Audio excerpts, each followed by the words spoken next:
Hello everyone, this is Jennifer. So in this video we're going to look into the topic of classification of contracts. So basically contracts have been classified into different categories or on different bases.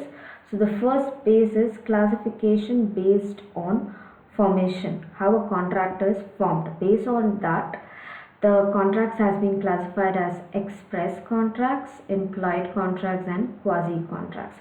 So what is express contracts? Express contract is a contract in which terms are clearly made express or expressed by one party to the other party, either in a written format or in an oral format at the time of entering the agreement or a contract. That is express contract. Basically you're expressing your contracts either through the written statement or through orally.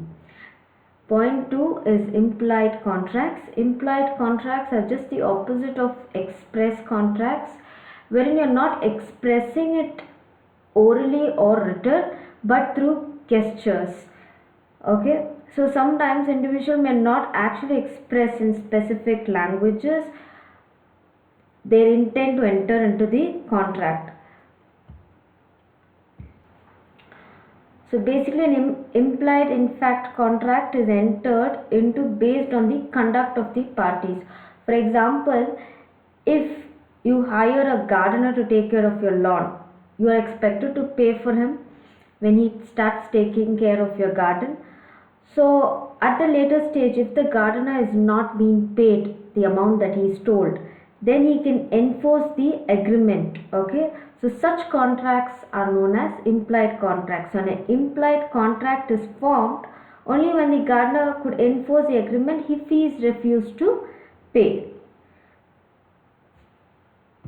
So these contracts are basically done through gestures. Point number 3 is quasi contract. Basically quasi contracts, in simple terms, it is not like contract at all, because it does not follow all the features of a valid contracts.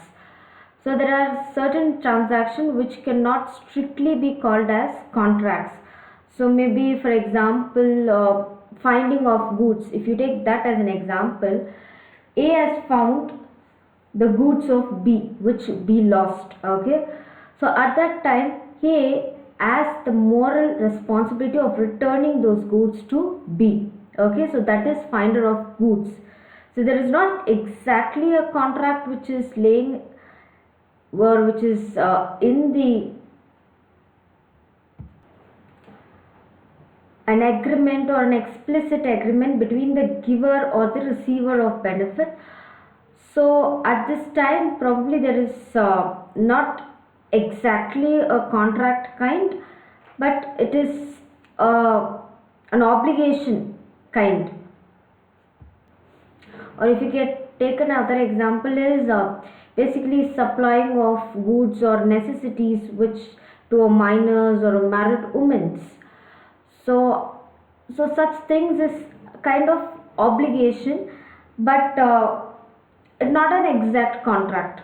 So quasi contract is more like not an exact contract because it does not follow all the features, but it does have an agreement kind. So the next classification is classification based on validity. So under that we have first point, which is a valid contract.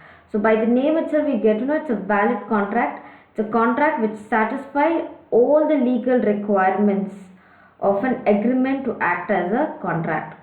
So by looking into the contract itself you get to know it is a completely valid contract, because it satisfies all the legal requirements that are laid down in the section 10 of the Act.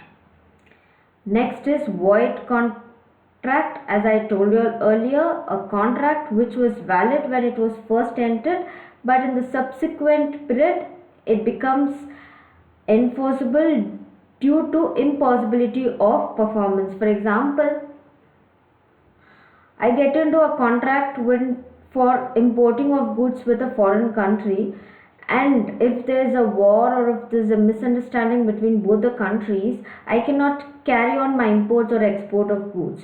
So at this case the contract cannot be enforced. So this is a void contract. So first time it is valid, so the subsequent times it cannot be performed. The third one is void agreement. Void agreement is an agreement which is not enforceable by law.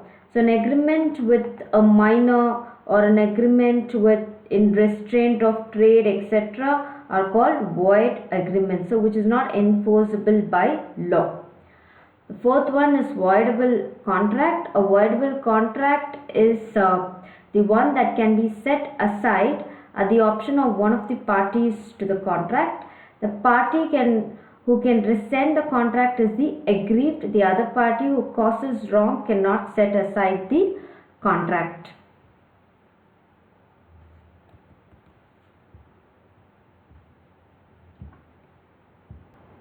So basically setting aside the obligation of doing or fulfilling the contract, so that is a voidable contract. So wherein one party has a right to rescind the contract, so that party is known as the aggrieved person, and the other person might cause wrong, so he cannot set aside the contract. So this is a voidable contract. The next one is illegal contract. By the name itself we get to know that terms illegal and contract cannot go together.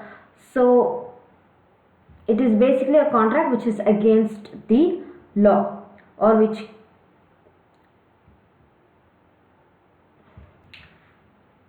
cannot be enforced by law. So these are illegal contracts. For example, you're harming another person or the property of another person or the public policies or the societal norms. So entering into such contracts is a illegal contract. Last but not the least, which is the unenforceable contract. So an unenforceable contract is a valid, but for certain technical reasons such as want of proof, expiry of the period within which enforceable, insufficiency of the stamp, and the various things, it becomes unenforceable. So due to technical reasons, a valid contract becomes a unenforceable contract. So because of various reasons, such contracts are known as unenforceable contract. So our third classification is classification based on performance. So under that we have executed contract. Executed contract, by the name itself we get to know that the contract is completely being performed by both the parties.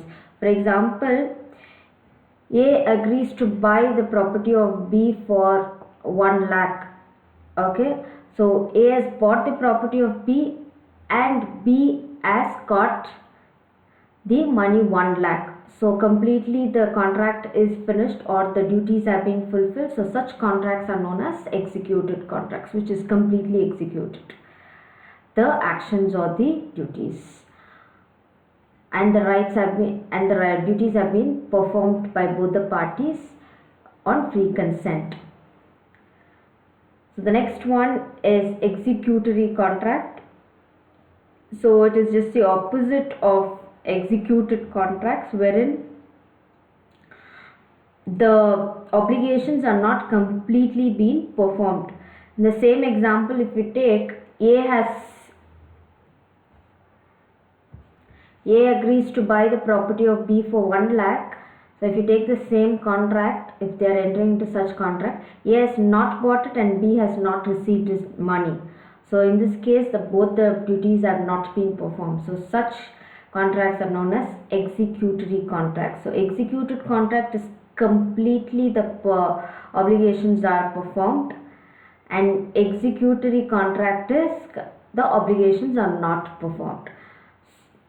Or another way of classifying contracts on the basis of performance is a unilateral contract or the bilateral contract. So unilateral contract is wherein here one party has already performed as part of obligation at the time of or before entering the contract, whereas the other party has to fulfill his obligations. So such contracts are known as contracts with executed consideration or unilateral contracts. Whereas bilateral contracts, here both the parties of the contract has to fulfill their obligations. So in effect, bilateral contracts are executory contracts and are also known as contracts with executory consideration. So our next topic is offer and acceptance, which we will be doing in the next video. So thank you everybody. Thank you.